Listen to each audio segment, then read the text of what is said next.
कले ना आउ जन फार्म वाला सागर हेले जो अर्थात आइले हेले हेले ताको जो अर्थात आइले मोर आसी कोटु माई छड़ी आउ से भल भल मते भी हेले आनी ये छड़ी आउ देखो ये मोर से 9 मास रु अधिक भी आपको हेनी आपको खाइया को देखंतु आपण आनिबे माने खाइया को एतिक दिया होची दाना समुद्र आपको दिया होची गोटे दिन 100 ग्राम हां घास भी हमर हेइ जा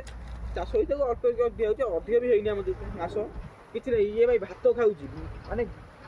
भात जा देबे से जो ता खाइबे किछि असुविधा नै हला आउ जो भाई माने फार्म करियो चाहुचंदी आपण माने कोन करचंदी ए भाई गदी फोन करचंदी आपण को एते रेट ये से भलो मंद सब কথা कहउचंदी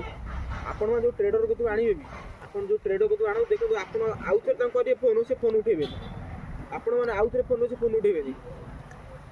हला आ भाई गदी मु जो थरो फोन को से फोन उठेबे गोटे छेड़ी को असुविधा जो टाइम जो एनी टाइम तम जो टाइम फोन करो से फोन उठेबे आ फोन तो उठोजंदी एति मो साजो म भलो करथली छेड़ी की कोन हला मते पुनी से ताकड़ एति ओडे से दिन माने ताकड़ फोन करथली ताको आ कोन हला जो माने तर कोन सुविधा हिची आ से भलो मंद आ मते निसे कहउचंदी आ तापरे कोन ना ता माई छेली को मोर बे ठंडा ज्वर सब होइतिला ठंडा ज्वर भी से पकड़ले कोन दिया कोन नै से भलो मंद तापर आपण जो माने फार्म स्टार्ट करियो चाहउछन आपण थोरे ना थोरे आसो जरे फार्म तो आनो तो माने सदाटी आनो कि से न आनो थोरेले फार्म पे जा ला केमी छेली फार्म टा केमी स्टार्ट माने केमी स्टार्ट हुए कोन नै भलो मत भाई रो करो भाई को 10 वर्ष रो से अछि आपण कोन आपण ट्रेडर कति आनी ताऊ आउ थे तो आपण ताऊ फोन करिवे से आउ से फोन उठेबे आउ थे फोन करिवे से फोन उठेबे आपण तो जानू फार्म पे तापरे कोन छेली करो एति ओटे फैसिलिटी आपण पाइबे छेली को आनी माने छेली आपन जा असुविधा हला हम कि जो टाइम असुविधा हला आपन फोन कर फोन उठेटा फाइनल असुविधा से कहबे आपन असुविधा हेइ तुम ताको थरे फोन कर से तुम पुनी आउतरे फोन करबे और ओडे हेतिला भूल ना कोन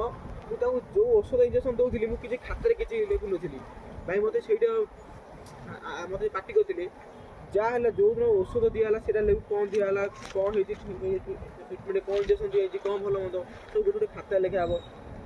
आउ तार आको तो क्रॉसिंग हेजी भाई जाननांती मु गोटे छुआ कदेली मु आसले गोटे छेली कदेली हेटी आउ आपण तो जो माने स्टार्ट करियो चाहउनी फार्म में भाई कति जानतु अब जो कोन असुविधा माने केमिति स्टार्ट हो कोन नै भलो मतो आउ वो तो मुझे कह दे ए टू जेड बट फार्म करियो ए टू जेड स्टॉल फिट करिवे ना एजिंग रे करिवे कोन केंदी भलो मतो आपण सब कथा कह देबे नमस्कार।